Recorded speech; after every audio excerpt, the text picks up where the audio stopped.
Another day, another Mounjaro headline. Brits could soon be able to get Ozempic-style fat traps from high street pharmacies, according to reports. Bonuses to prescribe weight loss drugs to patients in England. They could get bonuses of up to £3,000 a year to improve access to weight loss support. Every day there is a new GLP-1 headline, be it it's good for other things outside of weight loss, it doesn't support with other things outside of weight loss, you need to be on it long term, you should only be on it short term. There's no evidence of the long term, there's decades worth of evidence of the long term. But ultimately, if you're considering using Mounjaro for weight loss, like I did, there really is only one question: is it worth it? So what we're going to look at in this video is weight loss, doses, side effects, how I maximised my weight loss on Mounjaro, regrets and what I'd do differently, and maintenance once you stop medication. These are the size 24 shorts that I was wearing in this picture.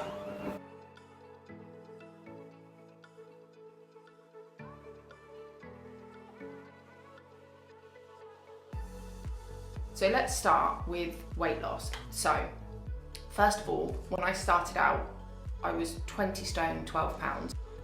I was a UK dress size 22 to 24 and my BMI was 40.1, placing me in the morbidly obese range. I already have a diagnosis of polycystic ovary syndrome and irritable bowel syndrome.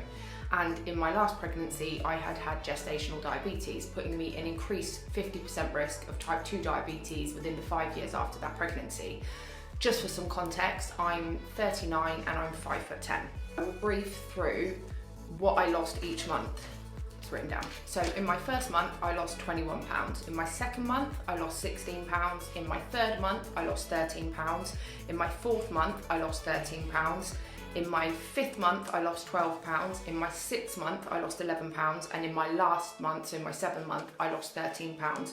So in total, on Mounjaro, I lost 90 pounds. I had already lost a little bit of weight prior to using Mounjaro, but started to gain it back. So I went from nearly 21 stone down to 10 stone 4. Now, how I came to the decision to titrate up was that when I first started the medication, the general guidance was that you go up after 4 weeks. So 2.5 was successful for me. I had good levels of suppression, but I went up because that's what I thought you had to do. When I got to my second 5mg pen, I found that it wasn't effective anymore. I didn't have high levels of suppression. It felt like it was taking longer to work and wasn't working for as long. And so that's when I decided to go up to 7.5. Now, I lost the remainder of my weight on 7.5 milligrams, so I didn't have to worry about titrating back up. However, when I got to the last pen of the 7.5, it was having the same difficulties that the last 5mg pen was. It was taking longer to kick in, it wasn't lasting as long, so by day 4 I was finding I didn't have suppression and that food noise came back. Had I not have lost all of the weight, I think I would have then had to titrate up and probably gotten up to 15mg at some point. So let's look at side effects. So I'll put up on the screen some of the side effects that we have information about. So some of the common, uncommon and the extreme side effects. But I'll talk about what impacted me at the start, middle and end of my journey because it did change. So in terms of positive side effects, initially I had increased energy levels and the food noise and hunger suppression were there. Now, the energy levels didn't remain like that, and towards the sort of middle and end of my journey, actually I suffered quite a lot with feeling really lethargic, particularly around the time of the injection. The food noise being gone and the hunger levels suppression remained, but I did have to increase my dose to keep them at the same level. In terms of negative side effects, when I started using the medication, constipation, this headache, this very hormonal feeling headache that would last 1 to 2 days after the injection. I used to get a rash around the injection site and spells of dizziness. It remained on and off throughout my journey, and then towards the middle and end of my journey, so by the time I was at 7.5 milligrams, I really struggled with my energy levels being like tanking, and sulfur burps they came in awful. And the worst one for me was hair loss. So my hair shedding was quite significant, and I'll insert some pictures here, but it got to the point that I was scared to even wash or brush my hair because the level of hair that I was losing. And whether that's the Mounjaro or a result of the weight loss, it was ultimately a side effect of this journey, and that was probably the most difficult for me. I also experienced cold. My anxiety levels would go up. I'd take the injection and the day after, I'd notice, and maybe for a couple of days, that my anxiety levels would be through the roof. So how did I maximise my weight loss? Quite simply, I introduced movement. So not necessarily strenuous physical exercise, but I just set myself movement goals for each day, and I worked upon the basis of my Apple Watch. So trying to get to 10,000 steps a day. And I then introduced going to the gym and doing couch to 5K and eventually park runs. They haven't been consistent throughout my journey, but movement has. And you know, even if it's walking on the spot, running up and down the stairs, walking to the shop, not taking the car, if I can do those things and add into, say, going to the gym or doing a park run or starting couch to 5K again, which I have now been doing more consistently this year, I'm getting that movement in, which means I'm in a calorie deficit. And I also made sure that I was hydrated, so I would drink between 1.5 to 2.5 litres of water a day.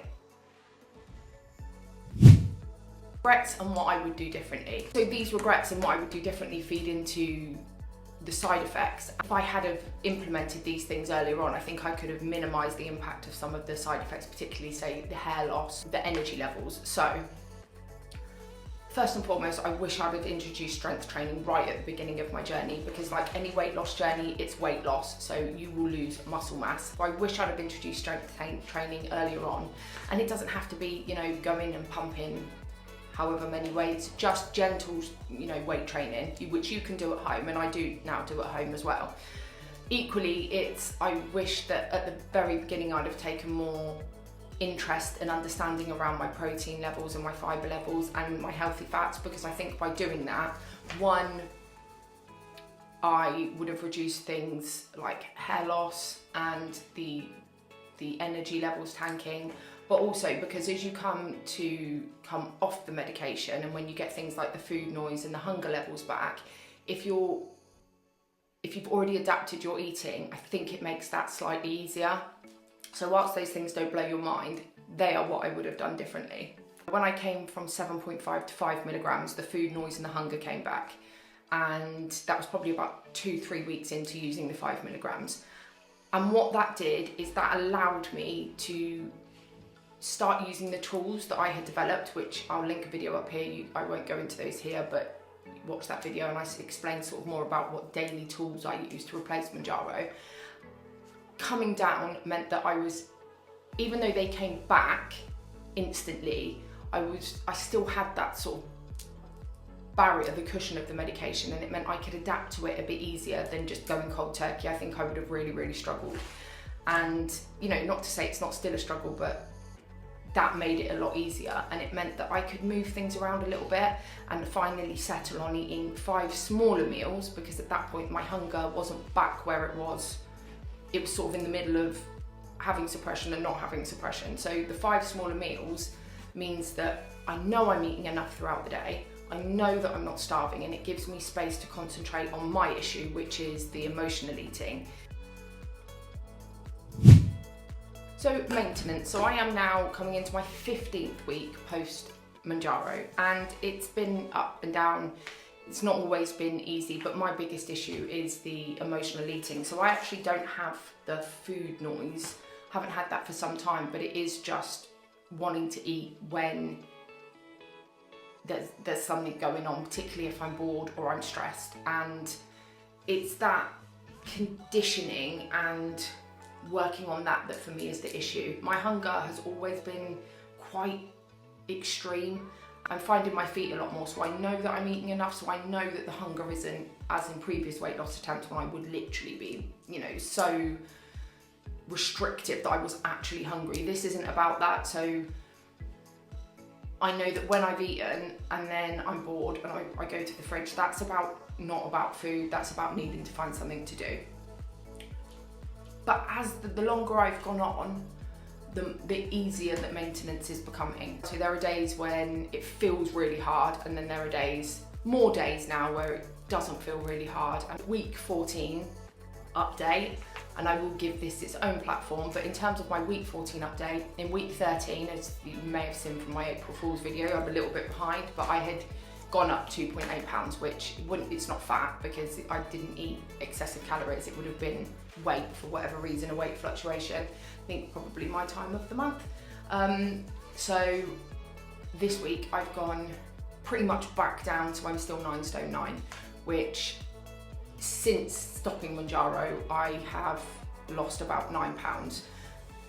So in terms of this channel and where we're going, this is all about health and lifestyle and making changes and finding my feet as a slimmer person. So I put a poll up recently where I asked what videos people wanted to see, and it was kind of quite resounding in that people want to know about the journey. So my next video is going to be around the impact of losing 11 stone in weight, and mostly that focuses on loose skin and what I'm doing to address that and how that's impacting me.